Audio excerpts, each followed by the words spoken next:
कि हमरा घर भर के लोग तो के जानत रहे, अब हमर मम्मी पतो के मानत रहे।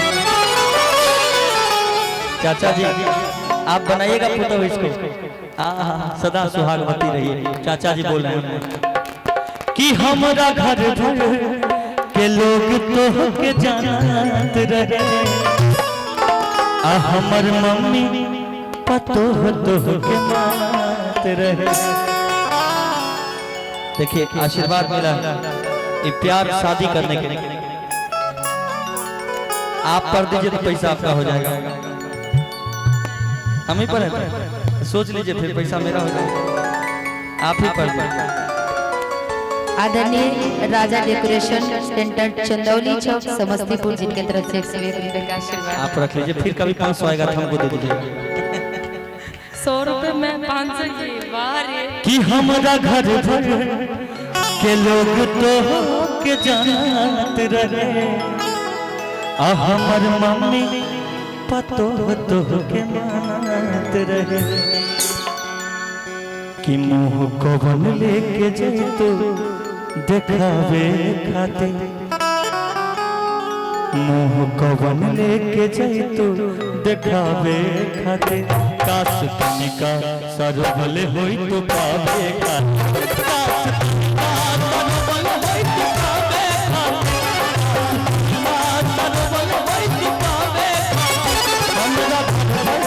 लोग तो जाना हमर मम्मी तो मानत रहे।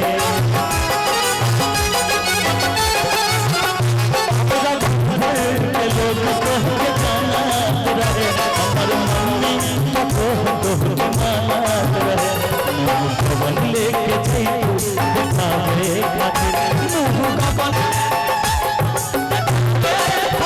काश तनिका सरबल होई तो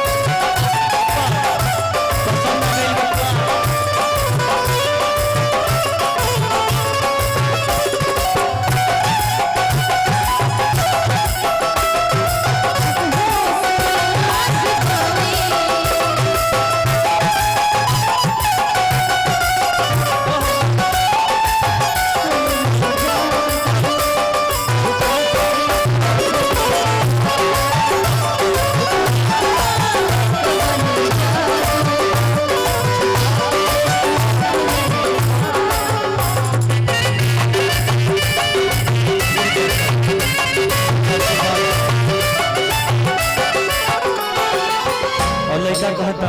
देखिए कितना प्यार करता लड़का।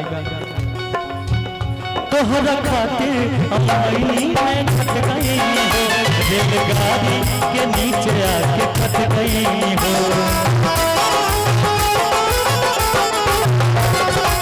पैसा मिलल बा मनीष भाई के तरफ से 101 रुपये का आशीर्वाद। तोहरा खातिर के कतनी हो गई हो, तोहरा खातिर रेलगाड़ी के नीचे खट गई हो।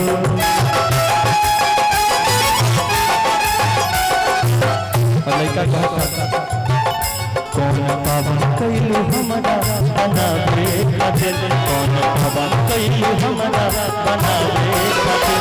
काश कमल तुझे खातिर, काश कमल है तुझे खातिर।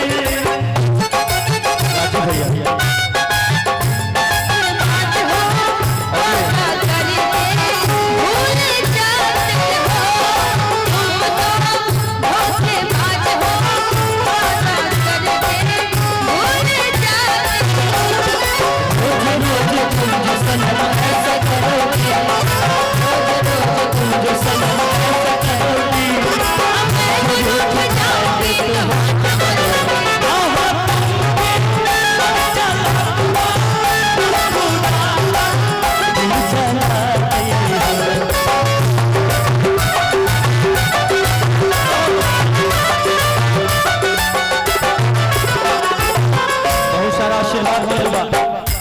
ओमे एगो आशीर्वाद सरवन भैया रुक जाए, हमारे साले साहब का आशीर्वाद।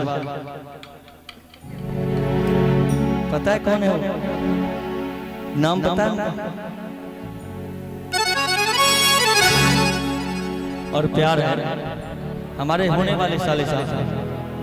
नाम नहीं बोलेंगे उनका, नहीं बोलेंगे, बोलना पड़ेगा। बोलिए बोलिए। अभी बोल देंगे तो सब लोग जान जाएगा कौन है, सब गड़बड़ा जाएगा कौन, इसलिए अभी नहीं बोल सकते। कि हमारा घर भर के लोग तो के जानत रहे, आ हमर मम्मी पतो तो के मानत रहे। कि मुंह कौन लेके जैतू दिखावे खातिर, कि मुंह कौन लेके जैतू दिखावे खातिर।